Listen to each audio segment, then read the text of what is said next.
Syrian Arab Army units set free our TV crew besieged by terrorists inside their Atiyah hospital in Damascus countryside.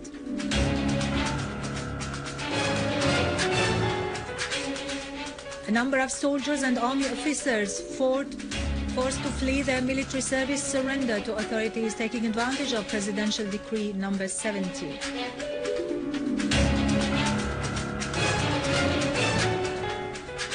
Syria's permanent UN representative Bashar al-Jafari stressed that Syria is combating terrorism on behalf of the whole world.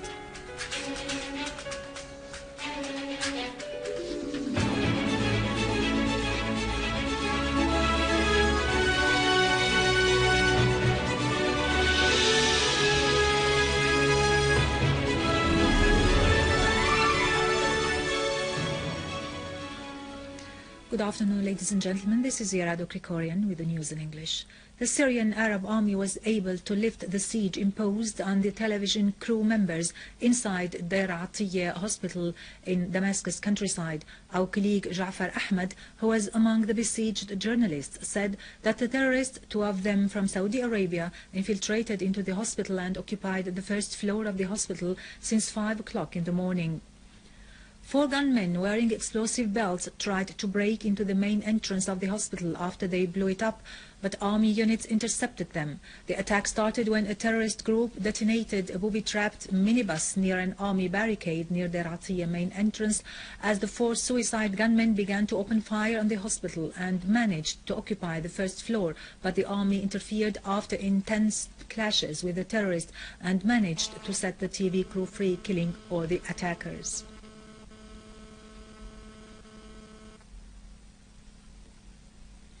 Our news correspondent Ja'far Ahmed yesterday monitored the situation in Daraa and how the Syrian Arab Army restored security there.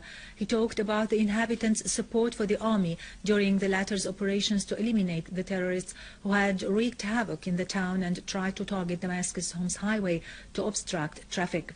The Syrian Arab Army General Command said this achievement was a new success to be added to those realized by the Syrian armed forces in their battle against terrorism. The command added that this would tighten control on the lines of supplies extending along the borders with Lebanon and would close the eastern gate of Al-Qalamun in the direction of the central region and limit the infiltration of terrorists and the smuggling of weapons.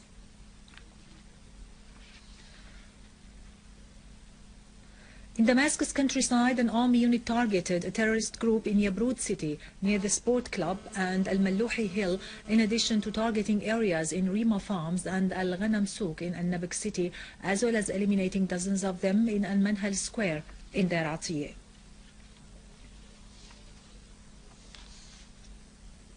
In Homs city, units of the Syrian Arab Army foiled armed terrorist groups' attempts to infiltrate from Lebanon into Homs countryside, inflicting heavy losses upon them across Al-Haswani, Al-Mathoume and Al-Qa sites in Homs countryside, while the others fled back into Lebanon. Terrorist gatherings and hideouts were destroyed with all weapons and ammunition inside them in Al-Zara Grove, Al-Khalidiyya, Al-Ghasbiyya, Al-Amiriyya and Talbisa, killing and injuring a number of terrorists. Meanwhile, a number of citizens were injured in terrorist attacks by mortar shells on Al-Ashrafiyya village in Talbisa countryside. The Syrian Arab Army units have killed and wounded several terrorists in a number of Daraa towns and villages.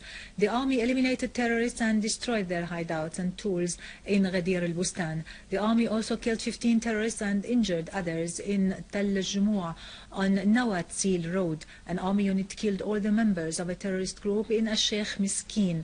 Other army units destroyed weapons, warehouses and vehicles and killed several terrorists, including 4 snipers in Atman and al-Mayadin. Syrian army units also clashed with terrorists on Sadd al-Mukhayyam road and near Daraa National Hospital, eliminating a large number of them. In Enkhel, an army unit intercepted a terrorist attempt to attack a military checkpoint east of the city, killing most of them. In Idlib, 40 people who were forced by circumstances to flee their military service surrendered to competent authorities taking advantage of the Presidential Decree number 70. They stressed that they were treated well by authorities, adding that the victories achieved by the Syrian Arab Army encouraged them to return and perform their duty of defending the homeland.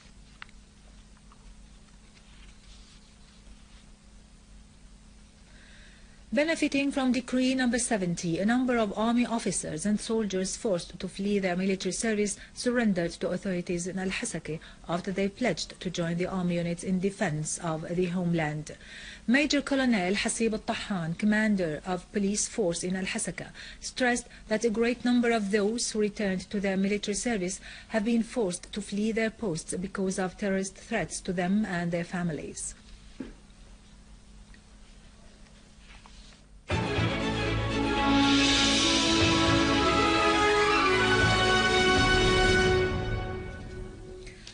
Welcome back. Syria's permanent representative to the UN, Dr. Bashar al-Ja'fari, has held the Saudi, Qatari and Turkish regimes fully responsible for the ongoing terrorist acts which targeted civilians, army personnel and infrastructure in Syria.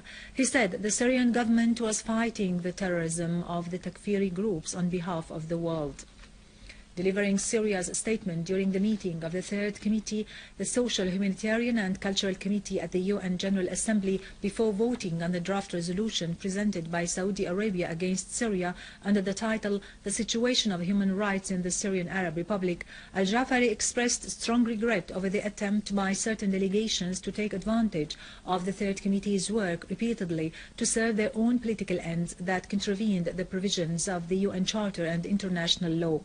Al-Ja'fari said the Saudi regime was the last side entitled to talk about human rights in view of its black record in this respect. Al-Ja'fari pointed out that numerous reports confirmed the Saudi regime's involvement in sending tens of thousands of Takfiri mercenaries from more than 83 countries to Syria.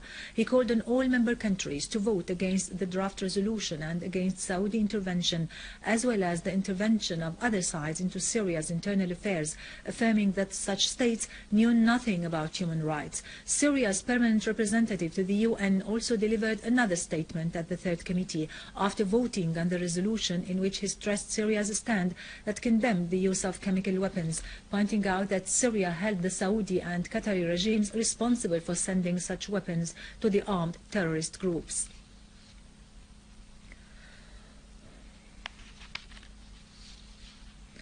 On his part, Iran's representative criticized the Saudi draft resolution, describing it as contravening the efforts exerted at the world level to reach a peaceful solution in Syria and opposing all the UN Charter's principles. Iran's representative called for an end to the terrorist group's violations and to violence in Syria and for supporting a peaceful political dialogue. Russia's representative, on the other hand, said such draft resolutions on human rights cases in certain countries aimed at exercising pressure on certain governments and creating an atmosphere of skepticism and incredibility at the General Assembly, particularly regarding the crisis in Syria at a time when efforts should be exerted by the world community to reach a peaceful solution.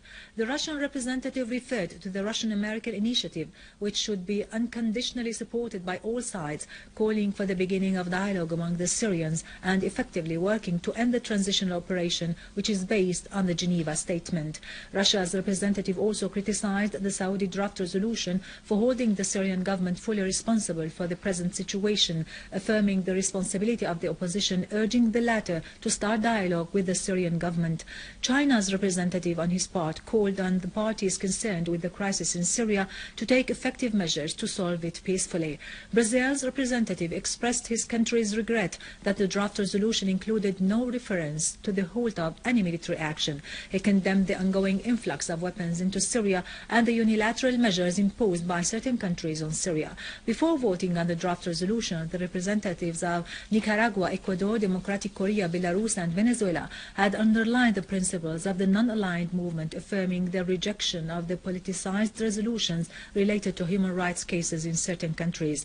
13 states voted against the resolution, namely Russia, China, Cuba, Venezuela, Nicaragua, Belarus, Zimbabwe, Uzbekistan, Iran, Democratic Korea, Bolivia and Ecuador, in addition to Syria. 46 states abstained and 123 were in favor of the resolution, including the USA, Israel, Turkey, Saudi Arabia and Qatar. During his meeting with Mr. Yaqub al-Hulu, the UN resident coordinator and the coordinator for humanitarian affairs in Syria, today The Foreign and Expatriates Assistant Foreign Minister Hussam ad-Din Allah asserted the Syrian government's commitment to fully cooperate with the United Nations in meeting the basic needs of Syrian citizens and facilitating the access of humanitarian assistance to all provinces as well as across the official borders with neighboring countries. Mr. Allah reviewed the measures taken by the Syrian government to facilitate the work of international organizations, referring to the existing cooperation in the humanitarian field. On his part, Al-Hulu extended his deep thanks for the cooperation and facilities received by the UN to transfer the humanitarian assistance to all districts. In Iraq, a wave of terrorist attacks killed at least 24 people and injures dozens in Baghdad today. Security sources said that in Karada neighborhood, a car bomb exploded, killing 2 people and wounding 6 others. The sources added that the deadliest attack was in the central Sadriya neighborhood, where a parked car bomb went off at an outdoor market, killing 5 people and wounding 15. Other attacks took place in Shab, Topji, Azamiye and Emil neighborhoods.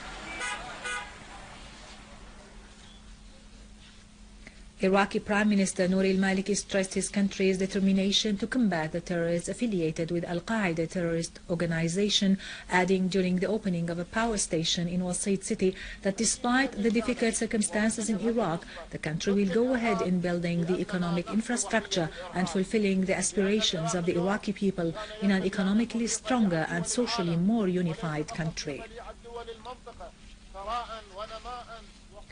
In Egypt, 10 soldiers were killed and scores injured following a terrorist car bomb explosion which targeted a military convoy on Al Arish highway north of Sinai. Egyptian sources pointed out that as the military convoy was passing by, carrying soldiers in the way back to their camps near Al Kharouba area, a car bomb exploded along the highway. Following the explosion, the Egyptian army announced a state of high alert in the areas of Al Arish, Sheikh Zweid and Rafah as helicopters started a search operation above the area.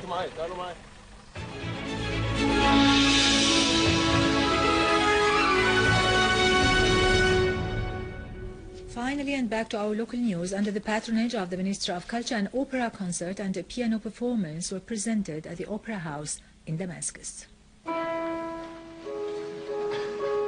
Soothing the pain of the Syrians and finding a way out of the stress, an opera and piano performances were presented at Daraa Opera in Damascus. The piano was played by the maestro Ghazwan Zarkli, who is a teacher at the Institute of Music at Dar al-Assad for Culture and Arts. He played some international musical compositions and also some pieces of his own composition. The classical music entered our country a long time ago, and the Ministry of Culture established a musical school since 1961. So this kind of music is not strange, and our people like to know and to learn everything. The singer Ghada Harb presented some opera pieces in different languages: German, Italian, Czech and Bulgarian, showing different types of world opera performances.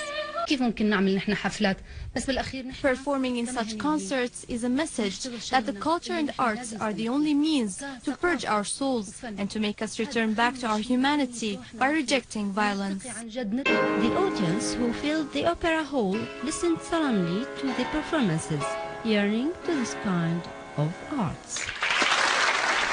With this, we end our news for today. Thank you for watching. For more details about Syria and the region and to view this bulletin again, you can always visit our website in English, syriaonline.sy. Now to latest business and market news with Vani Gunjan, but after a short break.